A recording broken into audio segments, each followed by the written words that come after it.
Donc,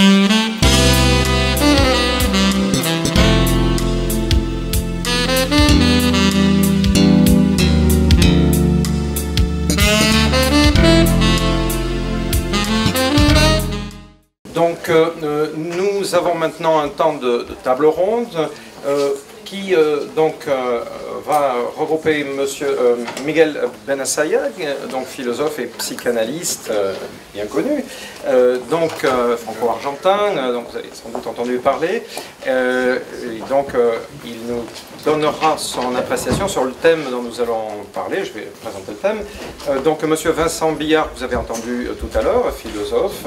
Monsieur Didier Cornel, spécialiste des questions de longévité, représentant de l'association Technoprog ainsi que de l'association HEALS.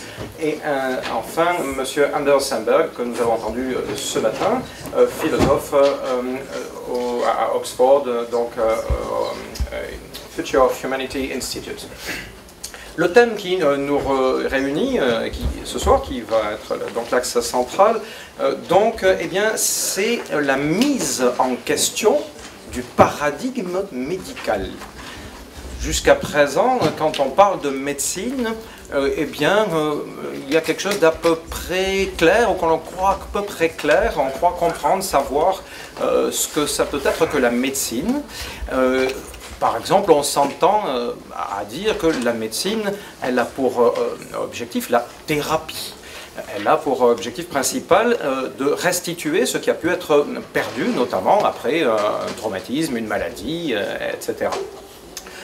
Le transhumanisme en arrive à mettre en question ce paradigme. Et ce questionnement du transhumanisme commence à être repris dans d'autres sphères. Par exemple, cet été, le Comité national d'éthique français s'est saisi de cette question à travers un avis portant sur la neuroamélioration, ce qui a été appelé neuroamélioration, qui a été traité d'ailleurs ce matin. Et dans ce cadre-là, on arrive à se questionner simplement, de manière assez neutre, en se disant que, on en arrivait à une mise en question de ce paradigme médical, et en se demandant simplement dans quelle direction irait la société. Bon, derrière, évidemment, son travail de comité qui s'adresse à la représentation nationale, et il formule un certain nombre de recommandations, mais il termine sur une note tout à fait ouverte, tout à fait dans l'interrogation. Alors, je vais demander aux personnes que nous avons réunies ce soir si elles veulent bien nous dire quelle est leur position par rapport à ce concept, de paradigme médical. Est-ce qu'il est concevable ou non, et pourquoi oui ou pourquoi non, de passer d'un paradigme de la médecine qui envisage essentiellement la thérapie à un paradigme qui pourrait envisager l'augmentation ou amélioration humaine.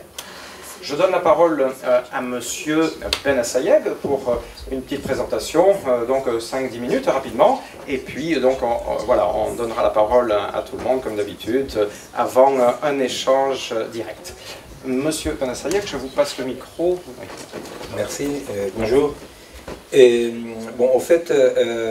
regrette un tout petit peu qu'il n'y ait pas d'autres cliniciens, parce que j'ai une activité de chercheur dans une interface entre l'épistémologie et la biologie, mais aussi j'ai 30 ans de clinicien, surtout en psychiatrie, mais quand même un rapport clinique avec la maladie.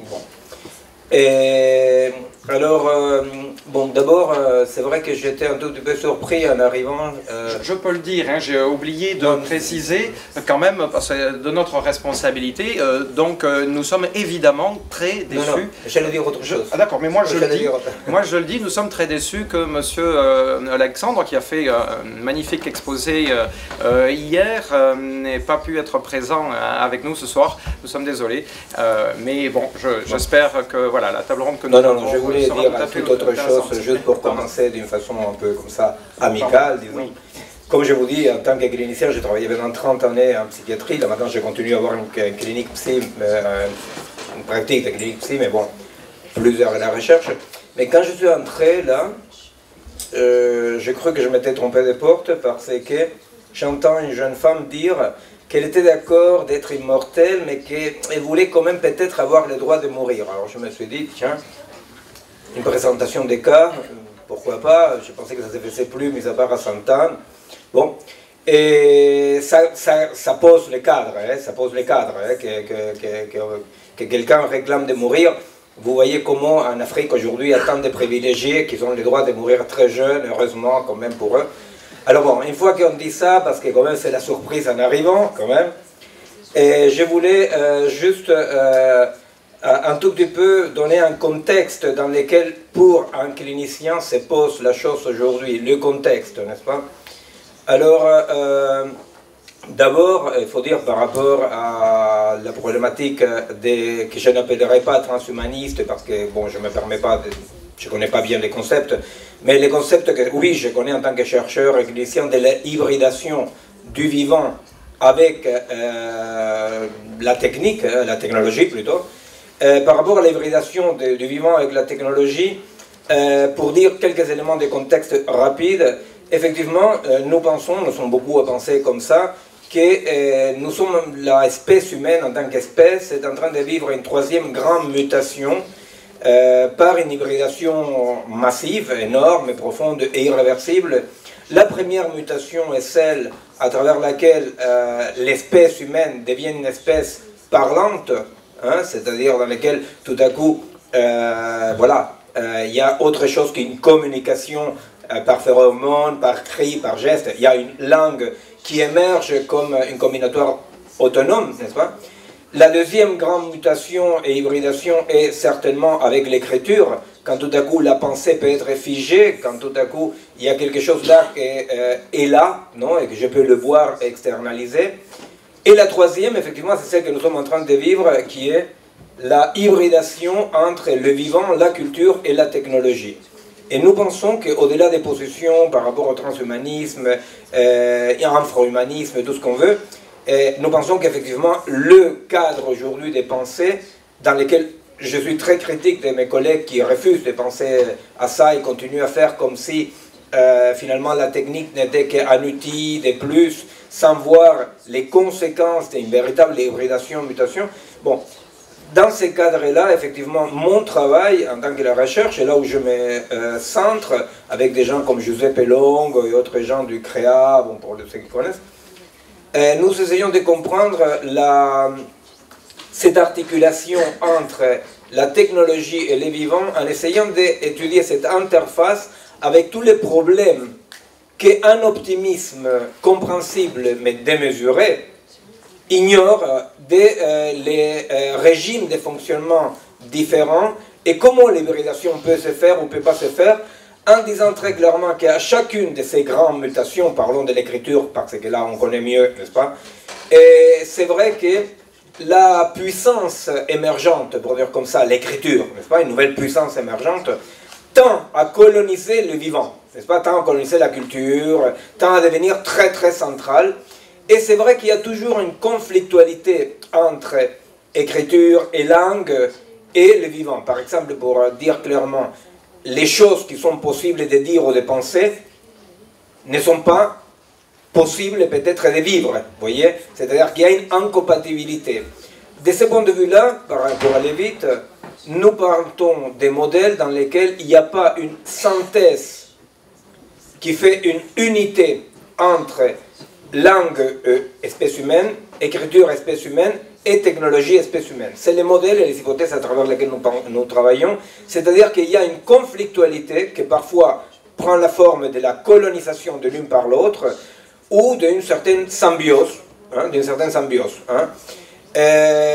ce point de vue-là, effectivement, nous pensons que, étant donné l'éblouissement, le fantastique de la technologie actuelle, surtout dans les champs médical et biologique, pour le moment, il y a un gros déficit de la part d'une pensée et une compréhension profonde et complexe de la singularité du biologique, et qu'on est dans un moment dans lequel il y a une colonisation trop forte, de notre point de vue, trop forte, de la part de la technologie vers le biologique et la culture. C'est-à-dire que nous pensons, voilà, pour contextualiser la chose rapidement, Nous pensons qu'on est dans un moment où cette hybridation a lieu, cette hybridation est irréversible, mais cette hybridation se fait avec une puissance synchronique très très forte qui balaye tout ce qui est de la longue durée, de l'évolution, de la diachronie du vivant, se manifeste, qui apparaît comme simple bruit dans une technologie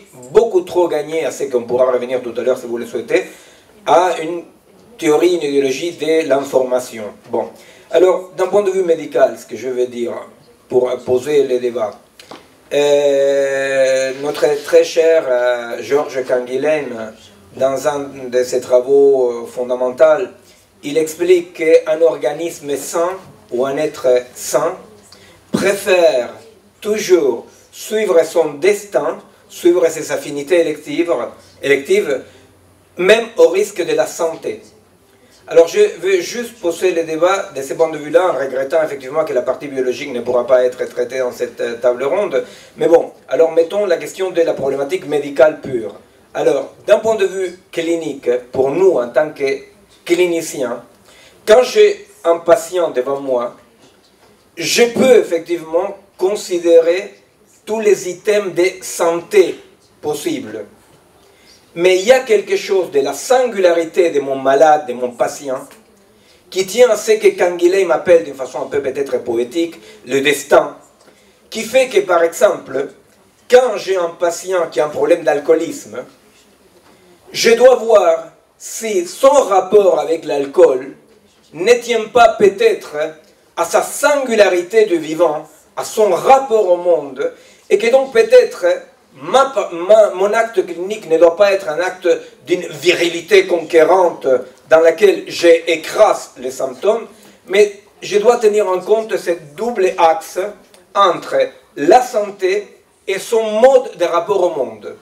Je vous rappelle qu'au Japon, il y a des pénalités qui vont jusqu'à emprisonnement pour non-paiement de l'amende pour des personnes trop grosses, par exemple, n'est-ce pas? C'est-à-dire qu'on voit bien comment il y a une uniformisation du vivant par la prise en compte simplement de l'axe santé, santé augmentable, sans tenir en compte la singularité. La singularité, par exemple, puisqu'on parlera tout à l'heure de la culture sourde, eh bien, l'implant cochléaire est une augmentation possible, effectivement, mais le problème c'est que l'implant cochléaire, par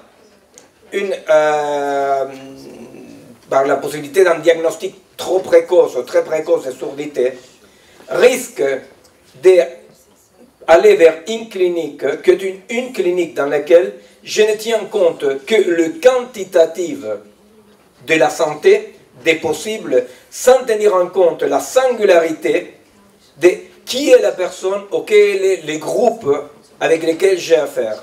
Alors, je voulais poser la question de ce point de vue-là. L'autre axe, bon, je ne vais pas le traiter puisqu'Alexandre n'est pas là, qui est la singularité effectivement biologique et ses différences par rapport à les modes de fonctionnement des artefacts, n'est-ce pas? Mais disons que si je dois présenter de façon rapide, un peu télégraphique, un premier axe, mon premier axe sera celui-là.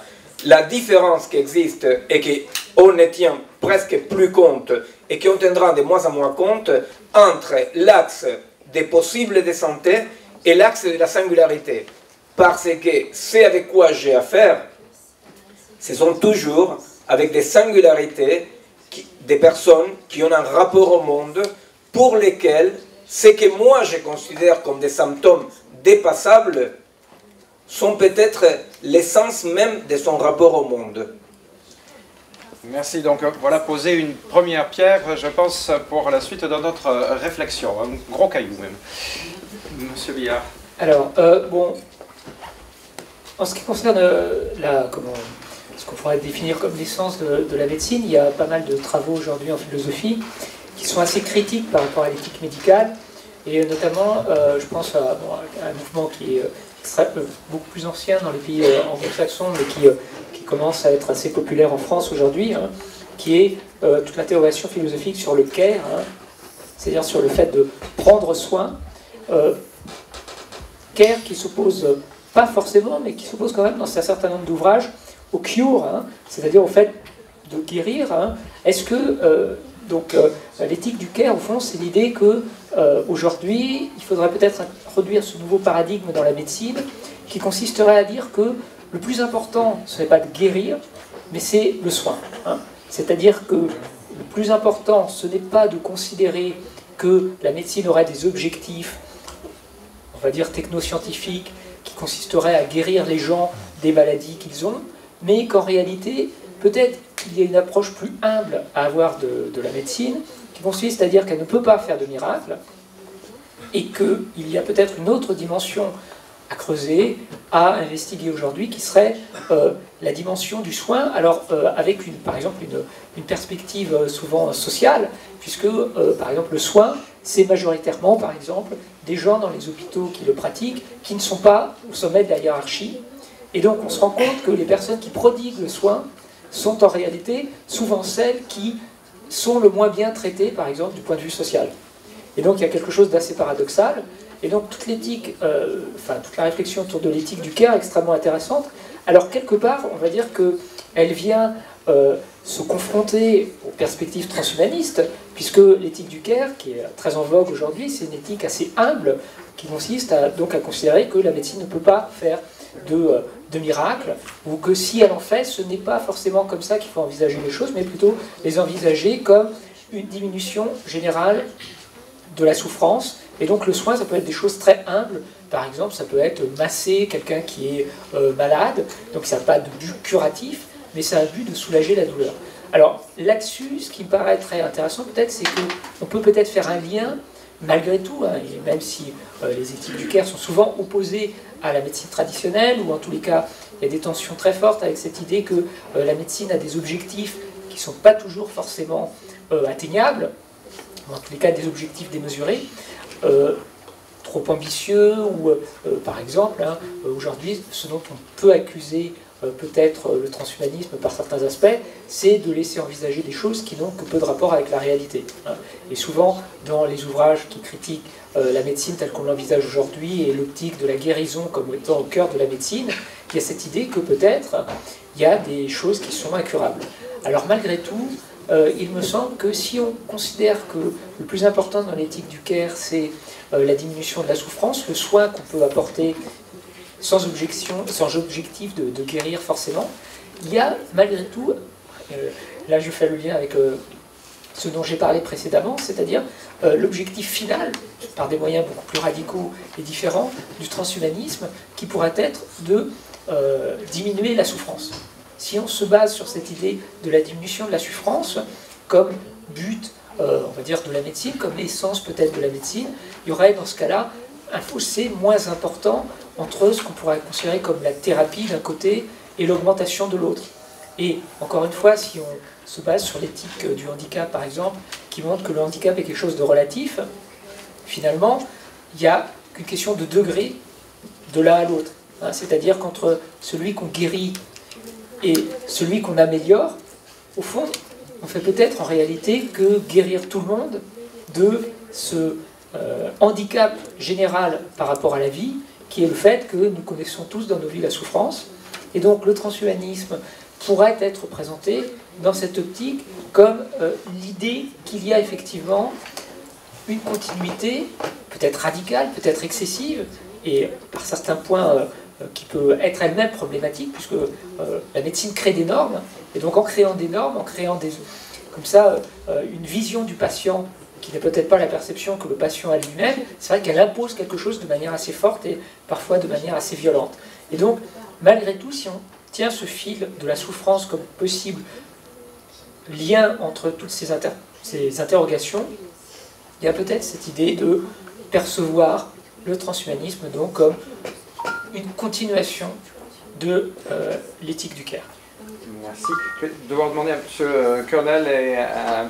Sandergaard un tout petit peu plus court peut-être que leur prédécesseur, parce qu'on a grappillé, ce serait dommage quand on n'ait plus assez de temps pour l'échange. Merci. Ok, alors,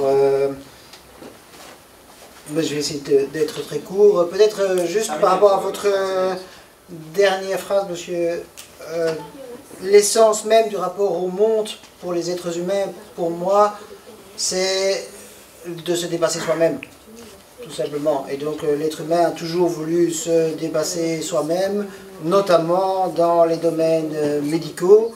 Et dans les domaines médicaux, l'essence même de la médecine a toujours été de tenter de permettre aux êtres humains de vivre plus longtemps en bonne santé, en faisant parfois quelques légères erreurs, genre par exemple pendant 2000 ans à peu près, il y a eu un consensus il y a eu une majorité large et quasi une unanimité pour considérer que la saignée était bonne pour la santé. C'est d'ailleurs probablement une des choses les plus faciles. On ne le fait plus, je vous mais j'ai vu qu'il y avait encore quand même un tout petit nombre de personnes qui pensaient que la saignée était encore une bonne chose, même dans les domaines médicaux. Peut-être pas des cliniciens, mais je ne suis pas clinicien, donc je ne peux pas vérifier. Ensuite, par rapport à... est-ce que les gens ici, enfin ceux qui sont du transhumanisme, qui se revendiquent du transhumanisme ou du technoprogressisme, sont particulièrement différents des autres citoyens? En tout cas, il y a eu tout récemment une étude du CREDOC, et il y a qui a été publiée dans La Croix, je crois, dans un journal chrétien, quasiment une personne sur deux qui pense que la médecine doit aider à repousser les limites de la mort. Donc vraiment d'aller au-delà de ce qui est naturel. Mais bon, qu'est-ce qui est naturel? Je veux dire, ici, à mon avis, il doit y avoir 30, 40, 50% des gens qui, dans la nature, seraient par définition morts, puisque jusqu'au paléolithique, pas un seul être humain n'a dépassé l'âge de 50 ou 60 ans, 50 ans même probablement. Donc il y a selon cette étude, quasiment une personne sur deux qui pense que la médecine doit aider à repousser les limites de la mort, et plus de jeunes et plus de femmes que dans la population, la moyenne de la population, qui pense que la médecine doit dépasser les simples missions curatives. Voilà, ça c'était pour quelques mots d'introduction, donc c'est même moins de 5 minutes. Ouais, non, peut-être encore une phrase. Je veux dire, la médecine a toujours eu pour objectif de permettre une vie plus longue en bonne santé. La différence entre la médecine aujourd'hui et la médecine jusqu'il y a un siècle, ou même jusqu'il y a 50 ans dans certaines régions du monde, c'est que dans un pays comme la France ou comme la Belgique, c'est plus de 95%, et dans le monde c'est plus de 80%, plus de 75% des décès qui sont liés aux maladies liées au vieillissement. Et donc la médecine, par définition, si elle veut permettre une vie plus longue en bonne santé, elle ne peut s'attaquer que aux questions qui sont liées au vieillissement. Il y a une seule région du monde qui n'est pas concernée. Ce n'est pas, vous dites l'Afrique, en fait c'est pas l'Afrique, c'est une partie de l'Afrique, l'Afrique subsaharienne, parce que dans un pays comme le Maroc ou comme l'Algérie, l'espérance de vie, elle est celle qu'on avait ici en France il y a à peine 30 ou 40 ans. Voilà.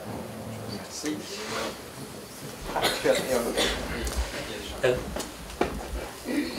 The World Health, let's see, yeah, it works. The World Health Organization's definition of health says that this is a state of complete physical and mental and social well-being. And by this definition, of course, no human has ever been healthy. But it's a noble aspiration that aim at that, and I think we can accept that we cannot work the miracle of achieving perfect health, but we can aim at getting in that direction in various ways. And sometimes we might not be able to cure, but we might make things less bad. Or we might prevent. The preventative medicine is growing enormously, and it overlaps heavily with enhancement. Many forms of preventative medicine are, in a sense, enhancement, like vaccinations, which means that we share a form of collective immune system that is very technological, but also protects us individually and as a group. So when thinking about what we want to do with medicine, it seems that the goal of medicine is not even health itself, but what it represents, well-being. We want to be healthy in order to do our different life projects, but we have very different life projects, And some of us might need different kinds of help than others. I don't need much muscles in order to do my life project, because they're mostly involved in intellectual pursuits. But my brother, he likes to climb in trees. He needs his muscles and would be very upset if he couldn't do that thing. So what I think might be happening is that transhumanism opens for a much more individualized set of health projects, life projects and health projects. Some of these ones are going to be relatively easy to do. Others might still require miracles, and we cannot achieve them for the foreseeable future. But I think we are now moving beyond this view of one single health concept, even if it's a very general one. And we're instead realizing that there are quite a lot of different things we can do. Caring is an important part of our social health, and has been unduly neglected. We might want to think about how to put that into our technology, and typically that requires design and social thinking, something we're much less good at than doing the natural sciences. But I think transhumanism can add some things to the table because of the wild individualism and ambition existing in transhumanism. Thank you very much. On a peut-être eu une gradation de points de vue, c'est un petit peu le hasard. Donc Miguel Zeg, voilà, je ne sais pas à quelle partie de ce que vous avez entendu, qu'est-ce qui vous fait réagir le plus par rapport bien sûr à cette question donc la mise en cause, enfin est-ce que d'abord vous considérez que cette mise en cause est justifiée, et de ce que vous avez entendu, il y a des choses qui vous paraissent plus ou moins excessives par exemple? Non, bien entendu que c'est un très bon panel publicitaire, il est très prudent, parlons clairement, hein, c'est-à-dire le transhumanisme parle d'une hybridation possible dans laquelle on pourra par exemple recueillir toute l'information qui existe dans le corps ou dans la tête de quelqu'un et les mettre sur un disque dur, hein, n'est-ce pas? Donc, qu'est-ce que vous voulez qu'on parle? C'est-à-dire que là, c'est un peu une affiche publicitaire. Effectivement, je suis d'accord avec les vaccins, tout en sachant que la vaccination, quand même, a connu aussi un excès et qu'après, il y a une autorégulation biologique. Bon, je peux vous énoncer des choses qu'on ne pourra pas discuter ici, mais effectivement, la mort est un comportement adopté par toutes les espèces, c'est un comportement très très puissant qui était adopté dans l'évolution des espèces. Au début de la vie sur la planète, les premiers organismes ne mouraient pas, dans le cas ce que nous appelons la mort. Et effectivement, la mort est un comportement très puissant parce qu'il permet que les individus actuellement existants d'une espèce n'épuisent pas toutes leurs ressources et qu'effectivement, ils puissent s'axer pas seulement sur le fait d'être un individu, mais d'être aussi un appartenant à l'espèce et à une communauté. Bon, qu'est-ce que vous voulez qu'on parle? Ce qu'il faudrait parler, c'est des mécanismes de régulation, autorégulation, que la augmentation sans tenir compte des principes de fonctionnement biologique qui ne sont pas les mêmes que l'artefact. Je vous donne un exemple alors, qui n'est pas un exemple qui nécessite que vous soyez biologiste ou chercheur. Bon. La mémoire humaine, la mémoire organique. Les mécanismes de mémoire fonctionnent à travers l'oubli, la sélection et la modification. C'est ce qu'on appelle la mémoire, n'est-ce pas? Alors il existe même un conte, peut-être quelques-uns parmi vous le connaissent, du grand Jorge Luis Borges, l'écrivain argentin, qui s'appelle Funes le Mémorieux. Qu'est-ce qui se passe avec Funes le Mémorieux? Funes le Mémorieux, il souffre une torture incroyable, il ne peut pas oublier. Or, l'oubli, par exemple, est un mécanisme qui permet l'existence de la mémoire, vous comprenez? Donc, je sais qu'on ne va pas discuter de biologie, je le regrette profondément parce qu'il faudrait discuter sérieusement et non pas des affiches publicitaires, de vous vivrez plus long et mieux, et je ne sais pas quoi. Et le problème, c'est que la régulation, la autorégulation du système n'est pas l'autre du système. L'autorégulation, les limites du système font partie vitale, nécessaire et centrale du système. Alors, le problème, c'est qu'effectivement, là, rien n'était dit de cela, on a parlé des vaccins, et Effectivement, les vaccins, il y a eu un excès dans les vaccins parce que justement, on a opéré à l'époque déjà une sorte de réductionnisme qui ne tenait pas en compte l'organicité, les limites, etc. Avec l'antibiotique, on sait aussi qu'il y a eu un excès. Aujourd'hui, les excès des antibiotiques, les excès des vaccins risquent de rester dans une préhistoire romantique et fantastique si on ne tient pas compte qu'on est dans un défaut de penser les limites organiques de régulation des systèmes comme nécessaires pour protéger la vie du système. Alors, il y a derrière ceci une métaphysique très profonde, qui est la métaphysique que Michel Foucault, votre compatriote, décrit, quand il dit que dans les biopouvoirs, c'est-à-dire les biopouvoirs, dans l'époque du biopouvoir, dans la postmodernité des biopouvoirs, qu'est-ce qui va se passer? Qu'est-ce qui se passe? Il se passe que la santé disciplinaire, la santé dans laquelle on dit qu'est-ce qui est plus, parce que quand on parle d'augmenter, augmenter par rapport à quelle grille? Par rapport à une grille d'efficacité, par une grille artefactuelle, par une grille économique. Ok, Michel Foucault il dit, dans les biopouvoirs, aujourd'hui, la santé remplace le salut. Ah, ce n'est pas que je propose de revenir au salut, bien entendu. Ce que je dis simplement, c'est qu'effectivement, il existe une charge très très forte, idéologique, des promesses, métaphysiques.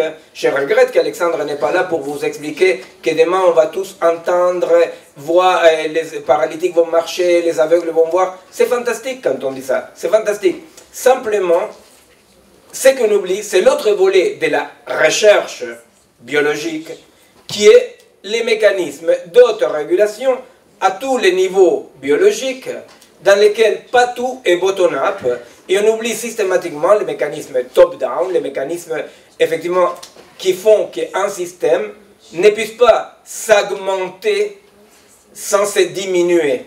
Ou comme il dit, le Suisse Rousseau, hein, il dit, avec les progrès, le problème c'est qu'on connaît ce qu'on gagne, mais on ignore ce qu'on perd.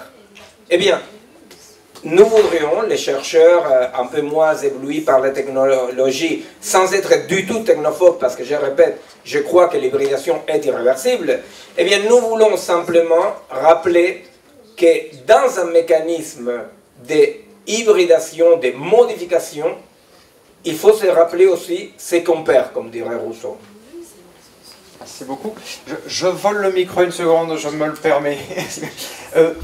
Juste pour dire que... Donc, peut-être que nous n'allons pas rentrer dans le détail biologique de profond, peut-être, mais il me semble qu'il n'est pas interdit tout de même de réfléchir avec les éléments que nous comprenons, que nous connaissons, de se projeter un minimum. Non, ce que je ne veux pas, c'est... je refuse en général, ce que serait un argument d'autorité en n'ayant pas d'autres médecins ou d'autres biologistes dans la table ronde.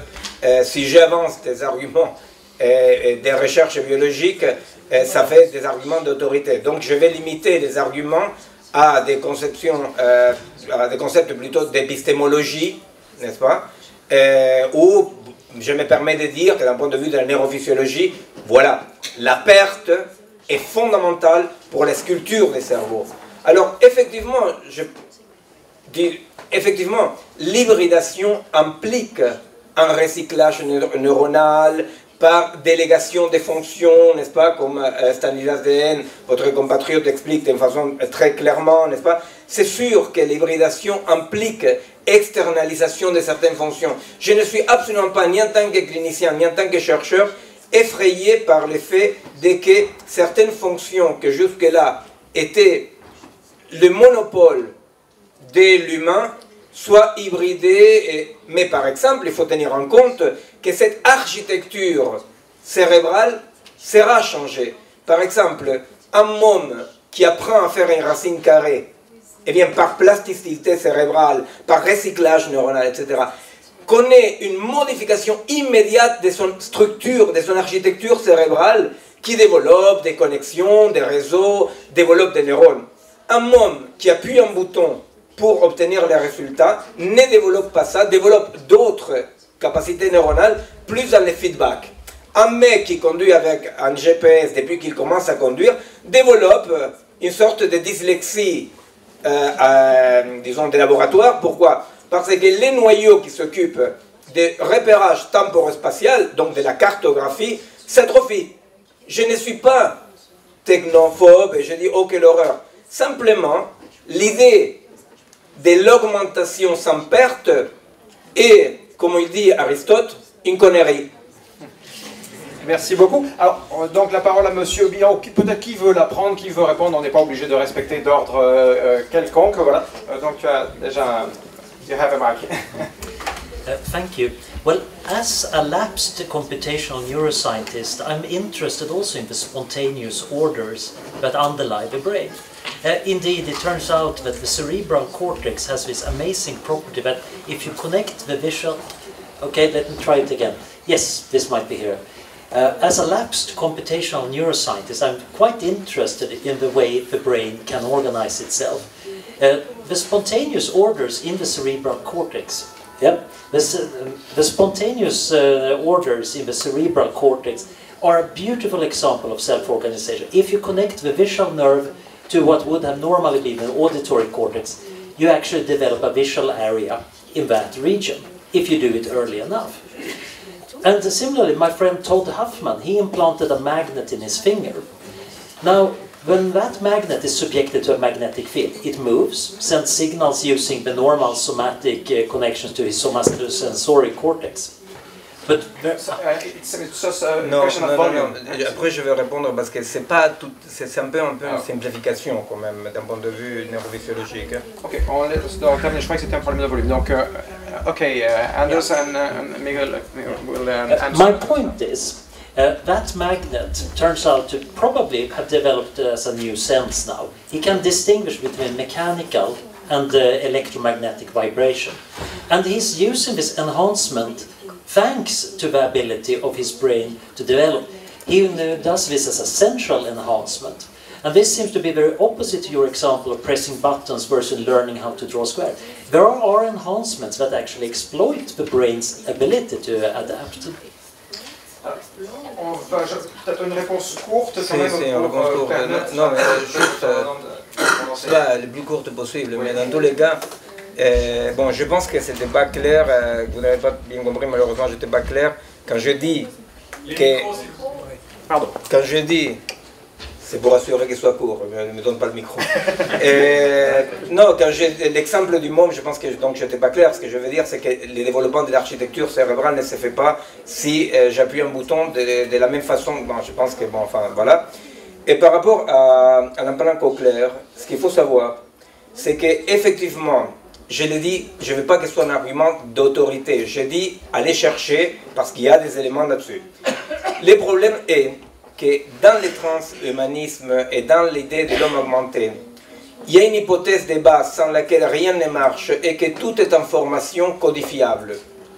Effectivement, les travaux que nous avons faits avec Pierre-Henri Gouillon, avec d'autres biologistes, et justement en essayant de montrer qu'il y a un savoir corporel, justement celui qui ne peut pas se modéliser et se transférer dans un ordinateur, dans un disque dur.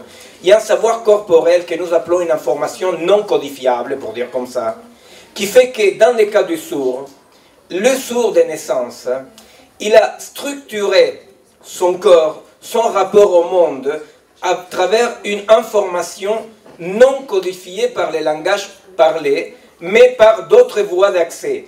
Donc le sourd de naissance, il a une subjectivité perceptive qui donne une subjectivité conceptuelle différente. Je suis en train de dire que le sourd conceptualise d'une façon différente et que quand on implante, ce qu'on fait, je ne suis pas contre ni pour, simplement je dis ce qui se passe d'un point de vue de la neurophysiologie pour ne pas l'augmentation, on croirait qu'on est un syndicat à la fin du mois, quoi. Alors donc concrètement, ce qui se passe, c'est que le sourd implanté, effectivement, aura accès à l'information codifiée, donc oralisée, non, le son, qui ne correspond pas à son information corporelle, qui est un rapport au monde des sourds. Ça ne veut pas dire qu'il ne faut pas implanter ou implanter. Ça ne veut pas dire qu'il faut implanter ou pas implanter. Ça, ce que ça veut dire, c'est que là, aujourd'hui, dans l'implant cochléaire, on est dans un exemple très clair que les films de Sarah Massia et Angélique Delray, qu'on va voir tout à l'heure, je vous invite vraiment à rester, on va voir qu'on est dans une simplification dans laquelle on dit, dans un modèle de santé, vous vous rappelez ce que j'ai essayé d'expliquer tout à l'heure, peut-être sans aucun succès, si vous espérez vivre 1000 ans, mais bon, enfin, si, pour ceux qui ne sont pas à la messe, je vais dire, non ici, eh bien, dans l'axe santé quantitative, j'augmente, je donne la possibilité d'entendre. Dans l'axe diachronique de la singularité, l'augmentation du son peut être une diminution de la puissance de son rapport au monde du sourd. Parce que le rapport au monde du sourd, quand il dépend de la codification auditive, effectivement, il est diminué par rapport à son rapport au monde de son corps, que depuis le fœtus, vous voyez, il s'est constitué avec un rapport au monde qui est donné par une information que le corps reçoit, codifie, traite sans l'oreille. Je ne dis pas qu'elle soit pour ou contre. Ce que je dis, c'est que dire qu'un sourd ou que l'on fait un implant cochléaire est simplement quelqu'un d'augmenté, et comme disait Aristote tout à l'heure, c'est vrai ce que tu disais tout à l'heure, que je suis tout à fait avec ta prudence de père. Alors, pourquoi pas? C'est-à-dire, si ta fille, elle, implantée, se sent plus à l'aise avec la langue des signes, il faut entendre ce que tu dis, et il faut voir ta fille. Parce que justement, si elle se sent plus à l'aise avec la LSF, c'est parce que les corps existent malgré les transhumanistes. Les corps existent en tant que notre être au monde. Et le but ultime, que personne ne va le dire ici parmi les publicitaires, des transhumanismes, qui est oublier les corps, et qui est le but du catholicisme, de l'islamisme, du judaïsme, de toutes les métaphysiques religieuses. Oublier les corps. Michel Foucault dit, toute utopie se base sur la haine du corps. Eh bien, la haine du corps, elle est passée tout entièrement dans ces projets-là. Pourquoi? Parce que le corps du sourd est structuré d'une façon, et si je le fais entendre, pourquoi pas? Mais je ne l'augmente pas. Je les modifie d'une façon peut-être malheureuse. C'est n'importe quoi de réduire le transhumanisme à la... Alors voilà, je me permets de, en effet, Miguel, ce que j'ai dit c'est n'importe quoi, mais c'est toujours pareil. Olivier, sans dire n'importe quoi, bah, on peut dire qu'il est clair que de notre point de vue... c'est une critique sérieuse la tienne, c'est n'importe quoi. Ça c'est une critique sérieuse. Voilà, stop. Olivier, voilà, on peut rester... Si mais c'est n'importe quoi, tu vois, neurophysiologiquement, réponds-moi, vas-y. Ne me dis pas c'est n'importe quoi, papa. Voilà, c'est ça, en effet, c'est pas la peine de dire comme ça. Dis-moi en quoi c'est n'importe quoi d'un point de vue neurophysiologique. On vous en discutera peut-être ultérieurement. Mais vas-y, papa, dis-moi d'un point de vue neurophysiologique, ne me dis pas c'est n'importe quoi. Dis-moi d'un point de vue neurophysiologique, où est la faille dans ce que je t'ai dit. Vas-y, tu as passé le bac. Vas-y, dis-moi. Vas-y, oui, mais donne-lui un micro. D'un point de vue neurophysiologique, dis-moi en quoi c'est n'importe quoi, papa, vas-y. Je vais juste dire que... il y a un grand nombre de transhumanistes, de personnes qui se réclament du transhumanisme et qui ne conçoivent pas du tout les choses comme Miguel Benassayag vient de le dire, par exemple, qui trouvent que envisager l'absence du corps, c'est juste absurde. Et je me permets, excuse-moi Miguel, je me permets de dire que je connais mieux les transhumanistes, je pense que tu les connais, je parle d'individus, je parle de leur singularité, je les côtoie depuis longtemps, donc j'ai une certaine perception je te donne tout à fait crédit tu n'as peut-être pas toi-même, et je peux te dire que la très grande majorité, on va dire 90 à 95%, ne sont pas du tout dans ce chemin-là. Par contre, il y en a, alors c'est tout à fait vrai, qui sont dans de la spiritualité, alors, je te dis un truc, de la métaphysique, alors, je vais dire de la religion. Alors je te dis un truc, réponds-moi sur la mise à part en général. Il y a quand même, d'un point de vue épistémologique, ça c'est quand même compréhensible pour tout le monde, une hypothèse de base, qui est l'hypothèse de la théorie de l'information, après laquelle tous les processus biologiques pourraient être modélisés parce que tout est information.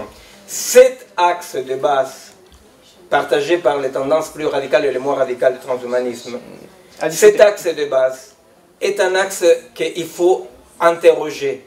L'idée que tout dans l'existant est de l'information codifiable l'idée que l'ADN n'est que du code, l'idée de base de la théorie de l'information, de que l'information circule sur un support neutre, ces hypothèses-là, je vous dis comme ça, sont les hypothèses importantes à discuter, à connaître, à conflictualiser, parce que ce sont les hypothèses de base qui aujourd'hui sont en jeu dans l'hybridation du vivant avec la technologie.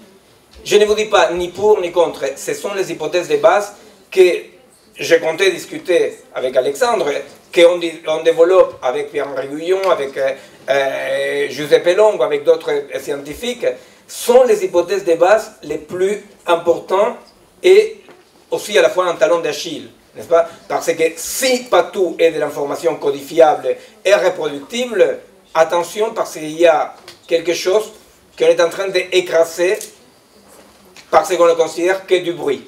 Je ne sais pas si c'est compréhensible ce que je dis. Merci. Alors, donc, on va donner la parole, bien sûr, à Alain Milliard et à Didier Kernel. Vous avez le choix. Est-ce que vous voulez revenir, donc, là, on a un petit peu, on s'est un petit peu éloigné, ou on a élargi par rapport au sujet de départ, sur la mise en question du paradigme médical. Donc, vous pouvez répondre, peut-être brièvement, mais est-ce qu'on peut revenir vers ce point de départ, bon, tout en gardant, donc, on a compris la mise en question de l'idée d'amélioration, donc on peut diminuer autant qu'on augmente quelque chose. Il peut se poser la question du choix, tout en sachant que en augmentant quelque chose, on diminue quelque chose, peut-être quand même qu'il y a depuis peu davantage la possibilité de choisir de baisser, de diminuer telle chose en allant chercher à augmenter telle autre chose.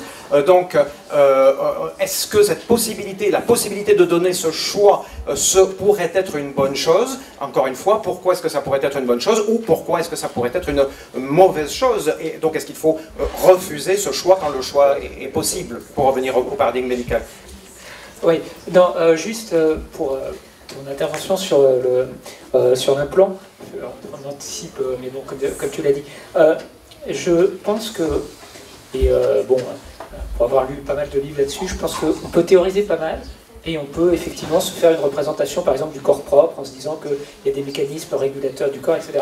Et bon, je ne suis pas biologiste, donc effectivement, je ne suis pas à la place d'Alexandre pour en parler, mais ce que je veux dire, c'est qu'il y a la théorie qu'on peut avoir, et il y a aussi le fait que, et j'encourage effectivement, tu dis, des gens à se renseigner, mais il faut se renseigner aussi et voir que, par exemple, il y a des sourds implantés cochléaires, très jeunes, qui vont parler de telle sorte que leur diction et leur manière d'échanger avec les gens sera, alors après il peut y avoir des cas, des situations plus difficiles, mais va être globalement la même que des entendants.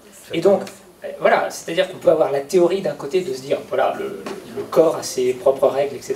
Et puis, il y a aussi le constat. Et donc, la pensée est obligée de se confronter à la réalité de la même manière qu'il y a des cas où ça ne marche pas. Et on ne sait pas pourquoi ça ne marche pas. C'est-à-dire les mêmes enfants implantés cochléaires, il y en a qui vont récupérer énormément, d'autres qui vont récupérer très très peu.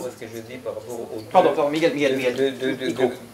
Non, je te demande de me répondre par rapport à ce que j'ai développé. Ce que tu dis, c'est exact, absolument cliniquement. Ce que je te demande, c'est de me répondre par rapport à ce que je disais, qu'il y a deux registres d'information qui sont différents. Les registres corporels et les registres auditifs, et que le sourd, il est structuré par un registre corporel sourd, et que donc l'autre registre peut être très bien adapté, comme tu le dis, c'est vrai, mais que quand même, il reste deux registres différents. Donc un sourd implanté n'est pas augmenté. Je dirais que, objectivement, si on veut regarder les choses, la personne implantée, c'est pas, ce n'est plus tout à fait un sourd, parce que quand il y a un échange, on va dire que pour n'importe qui regarde les choses, je dis dans les cas où ça marche. Il y a des cas où ça marche vraiment, je l'ai vu, je l'ai constaté, tout le monde peut le faire, parler avec des sourds qui sont implantés, qui sont des sourds profonds, et qui parlent, voilà, comme vous et moi, et qui ont un échange. Alors encore une fois, et là ça dépend de la puissance du processeur, on va dire c'est toujours pas encore très au point, ça marche bien en vision directe, c'est en échange direct, hein. Mais quand il y a de la foule et plusieurs personnes qui parlent en même temps, là c'est beaucoup plus compliqué, donc eux-mêmes reconnaissent que là ça marche pas. Mais on va dire, quand on se parle comme toi et moi, là par exemple, ça marche. Donc je dirais que la personne qui a cette augmentation, elle n'est plus sourde, mais elle n'est pas entendante. Donc c'est en quelque sorte la création de quelque chose qu'on pourrait appeler un sourd non-sourd. Voilà, quand on regarde les choses, voilà, donc il y a effectivement, on va dire, ce self propre du sourd et en même temps quelque chose qui s'adjoint et qui fait que cette personne, donc en quelque sorte c'est, on va le dire comme ça, la création d'une, on va dire, d'un mode d'être inédit dans l'histoire humaine qui est un sourd non sourd. De la même manière que demain peut-être avec l'augmentation oculaire, on aura des aveugles non aveugles. Oui, mais toi-même tu disais que la langue des signes... Attends, toi tu vas vivre très vieux alors tu as le temps. Alors, toi-même tu disais que la langue des signes risque de disparaître, n'est-ce pas? Alors moi je trouve quand même qu'il y a quelque chose dans l'amélioration, dans l'augmentation, tu vois, qui d'un point de vue biologique systématiquement au moins éclipse, tu vois, l'effet biologique de la diversité et la variabilité comme condition du vivant, tu vois. C'est-à-dire que tout ce qui va vers l'élimination de la diversité culturelle, de la biodiversité, met en danger le vivant dans sa fragilité. Alors je pense que la disparition d'une culture comme la culture sourde, d'un mode d'être, est regrettable. Et ce n'est pas une augmentation. Moi je pense qu'un monde sans sourds est un monde diminué. Tu vois, je pense quand même qu'un monde dans lequel tout le monde pèse ce qu'il faut peser à tel âge, qui a les taux de cholestérol qu'il faut, est un monde diminué. Je pense que l'axe de la santé, qui ignore l'axe de la singularité, est très dangereux, sincèrement, tu vois. Juste un mot là-dessus, je trouve que... Je comprends l'argument. Et lui, il a le temps, lui, il va lui revenir. Jusqu'à ce soir, ça sera... Juste pour te répondre, je trouve que c'est un argument quand même assez faible, parce que au nom de la préservation des cultures, on peut, dans ce cas-là, considérer que, par exemple, je sais pas, il ne faut pas faire disparaître les langues régionales, ou c'est une invention géniale, la langue des signes.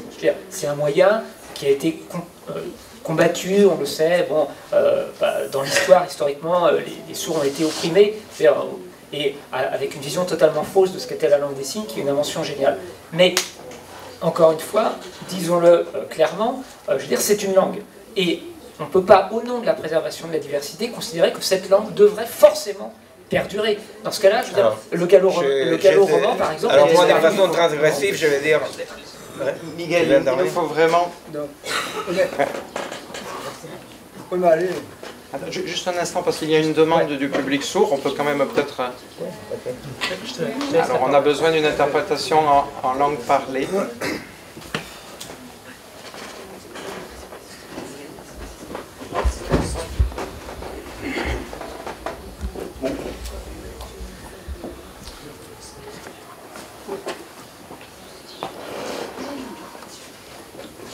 Bon, au niveau de la technique visuelle, hein, pour les interprètes, c'est mieux que je me mette comme ça tous mes collègues peuvent me voir. Hein. Bon, désolé, voilà, ça c'est un souci technique. Bon, c'est vrai que tous vos discours, c'est intéressant, hein, mais c'est vrai que je ne connais pas tous vos prénoms. Moi, je connais quand même Monsieur Benassayag. C'est vrai qu'un enfant implanté, moi, on se demande quelle est son identité, quelle est sa place. Parce que bon, il est né humain. Moi, je suis né sourd, voilà, je connais ma place, c'est clair, mon identité est claire. Un enfant implanté, c'est un mystère, ça va devenir un mystère. Moi, je connais plusieurs personnes qui ont eu des enfants qui ont grandi. Moi, vous ne voyez pas tous, moi j'en ai vu des enfants sourds et des situations très graves, j'en ai vu des situations assez critiques. Et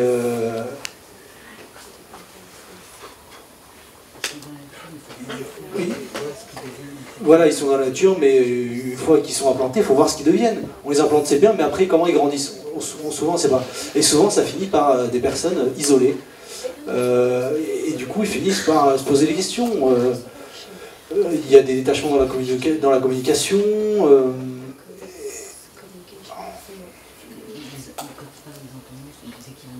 Voilà, dès qu'il y a un groupe, ils sont isolés. C'est pas non plus des entendants, c'est pas non plus des sourds. Enfin. C'est vraiment, il y a des oralistes, des visuels, et puis il y a deux mondes différents, c'est une vraie réflexion, il faut réfléchir un peu à ça.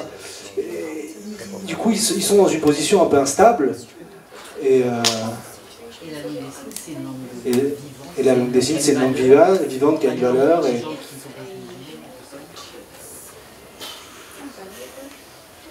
Et c'est vrai que la langue des signes, c'est une langue qui a une grande valeur, qui n'est pas une langue pour les gens qui ne sont pas intelligents, c'est une langue pour des... Et l'implant, c'est vrai que souvent on parle d'implant parce que je crois qu'il y a une méconnaissance de cette langue, et si les gens connaissaient cette langue, peut-être que ils n'auraient pas envie à tout prix que l'enfant ait un implant pour parler comme un implant, etc.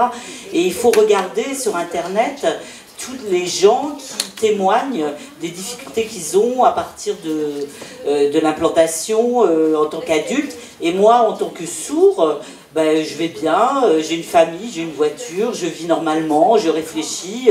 Il est où le problème ? Est-ce qu'il faut que tout le monde soit à la même image? Est-ce qu'il faut qu'on colle à l'image des entendants? Est-ce qu'on n'a pas le droit de vivre autrement, différemment? Et ça, ça me paraît impossible.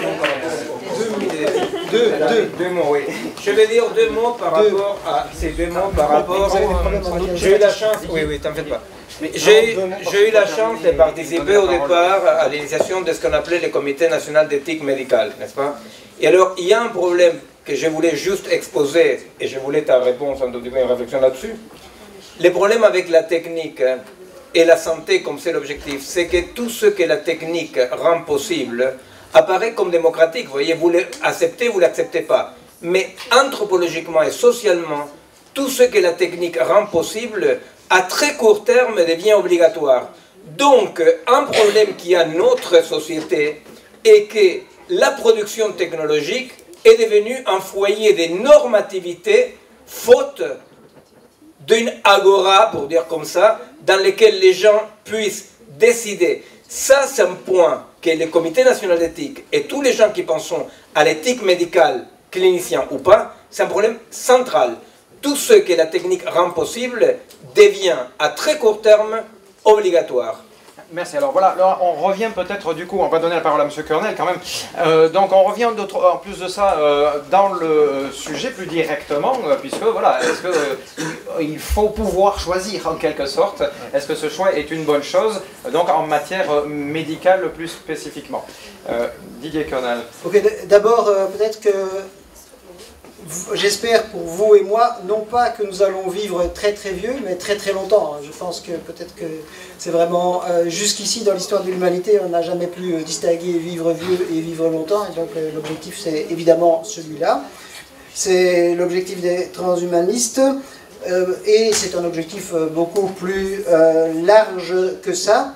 Alors je voulais peut-être, je voulais, donc c'est comme, donc longtemps, non, mais longtemps et pas très vite, donc ok, et pas vieux, donc peut-être par rapport à toutes vos interventions, disons de type argument d'autorité, je dirais alors à argument d'autorité et demi, si vous ne souhaitez pas que nous parlions de biologie, pour lesquels je pense qu'il y a quand même déjà ici quelques connaissances, alors vous ne parlez pas pour les transhumanistes, puisque, je veux dire, et en tant que juriste, je vous le dis, argument d'autorité, surtout ne croyez pas les juristes qui disent qu'il ne faut croire que les juristes. Ok. Maintenant, il y a une chose sur laquelle nous sommes vraiment d'accord, et à mon avis, c'est vrai que c'est extrêmement important, c'est choisir, c'est renoncer. Et donc, choisir les progressions technologiques, dans toute l'histoire de l'humanité, ça a toujours été renoncé. Donc on a cité Socrate, Platon, Aristote tout à l'heure. Socrate a refusé d'utiliser l'écriture, et heureusement après... Non, c'est Platon, Socrate, je ne sais jamais. Refusé d'utiliser l'écriture pour la philosophie, parce qu'il considérait que c'était une diminution des capacités à l'oral. Et il avait raison. Ça, tu me montreras où tu as lu ça. Ça, tu me montreras où tu as lu ça. Je te montrerai où j'ai lu ça, si tu veux. Mais en tout cas, ben, je dirais argument d'autorité, je l'ai vérifié. Bon, et donc, mais peu importe, choisir, c'est renoncer dans toutes sortes de domaines, et on sait, par exemple, que l'écriture diminue la mémorisation, que l'utilisation de l'informatique diminue les capacités à l'écrit, disons, classique, et ainsi de suite. Et par rapport à ça, effectivement, si demain nous trouvons les moyens de vivre beaucoup plus longtemps en bonne santé, puisque c'est ça l'objectif, cela aura un certain nombre d'inconvénients, et donc pour lesquels je pense qu'une des choses importantes est que la société conserve une certaine diversité, et ça n'est heureusement pas du tout exact que chaque fois qu'il y a une progression technologique, on abandonne les étapes antérieures, que ce soit dans le domaine culturel ou que ce soit dans le domaine technologique. Une réunion comme elle se passe ici pourrait parfaitement se passer en ligne, mais on continue à avoir la réunion ici avec des moyens technologiques et des moyens non technologiques. Donc choisir, c'est renoncer, et globalement, ce que pensent les transhumanistes, mais ce que pensent l'ensemble des citoyens aussi, c'est que beaucoup de progressions technologiques sont souhaitables, et notamment que celles qui permettent une vie en bonne santé plus longue sont globalement souhaitables. Peut-être maintenant une chose sur vraiment pure biologie, vous confondez un peu la mort et la mort de vieillissement. La mort existe depuis le début de l'histoire de la vie. Ce qui a été créé à peu près, il me semble, après 2 milliards d'années, c'est la mort par vieillissement. Ça, c'est quelque chose de nouveau. Avant, ça n'existait pas. Donc, en fait, probablement même que l'histoire de la vie comprend une plus grande part sans vieillissement qu'avec vieillissement. Et puis, comme vous êtes spécialiste, vous savez qu'il y a un certain nombre d'organismes qui ne vieillissent pas, probablement extrêmement peu d'animaux, peut-être même aucun, mais des formes de plantes qui n'ont pas de mécanisme. Pardon? Il y a probablement un certain nombre d'animaux, mais un tout petit nombre qui n'ont pas. Oui, donc la méduse Turritopsis nutricula. Mais pour celle-là, il y a des controverses, les hydres également. Oui. Oui, donc vous souriez, mais bon, je veux dire... pour ne pas pleurer, mon vieux. Je ne suis pas encore suffisamment vieux. Occupons-nous à partir des méduses qui peut-être donc arrivent à se soigner plus ou moins toutes seules. Essayons de revenir sur l'humain et sur cette tentative donc de se soigner. Pardon, j'ai plus de micro. Est-ce que ça peut être souhaitable? Merci. Donc, est-ce qu'il pourrait être souhaitable d'avoir le choix d'aller au-delà de la simple thérapie, dans la mesure où ce serait possible? Je suis bien d'accord que donc, nous n'avons pas toujours de certitude. Il y a donc ce risque de diminution en même temps qu'il peut y avoir augmentation, mais on pose qu'il peut y avoir choix. Il y a des moments où on peut choisir. D'ailleurs, l'implant cochléaire, par exemple, c'est bien un choix. C'est peut-être pas celui d'un enfant, mais ça peut être celui des parents, ou une opération quelconque. Ça passe par le choix du patient. Est-ce que l'idée qu'à un moment donné, on pourrait demander à son médecin d'avoir un petit peu plus que le simple retour à la, entre guillemets, beaucoup de guillemets, normale, du simple retour à la normale, est-ce que ça pourrait être quelque chose de positif individuellement et collectivement? Oui, I think the problem of asking your doctor for something going beyond normality is that the doctor is obliged to try to do no harm. He's supposed to give you something that is safe and tested.